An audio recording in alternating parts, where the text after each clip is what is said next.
కులగణ అనేది స్వాగతించాల్సినటువంటి అంశం. అది ఎన్నో సంవత్సరాలుగా పెండింగ్లో ఉన్నటువంటి అంశం. ఇది భారతదేశం భారతదేశం మొత్తం ప్రజానీకానికి చూసుకోవటానికి అద్దం లాంటిది. అది రాజకీయ ముఖ చిత్రాన్ని కూడా మారుస్తుంది.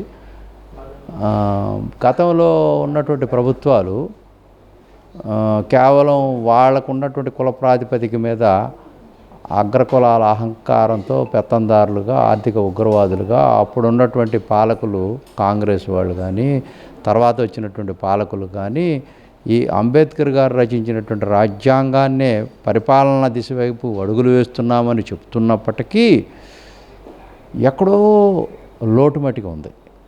దాన్ని అంబేద్కర్ గారి ఐడియాలజీతో అన్ని కులాలకు సంబంధించినటువంటి కుల నాయకులు, కుల సంఘాలు ఉవ్వెత్తున అసలు ఎందుకు 78 సంవత్సరాలైనా కూడా ఆర్థిక అసమానతలు తొలగలేదు అనేటువంటి దాన్ని పరిగణలో తీసుకొని ఉద్యమాలు చేయటం వల్ల ఈ రోజున ప్రభుత్వాలు వాళ్ళ యొక్క మొండి వైఖరిని వదిలేసి ఈ రోజున సానుకూలంగా ప్రజలందరికీ కోరుకుంటున్నటువంటి ప్రజా పరిపాలన అందించాలనేటువంటి ఒక దిశ వైపు కేంద్రం అడుగులు వేయటం అనేది హర్షిస్తున్నాం, స్వాగతిస్తున్నాం.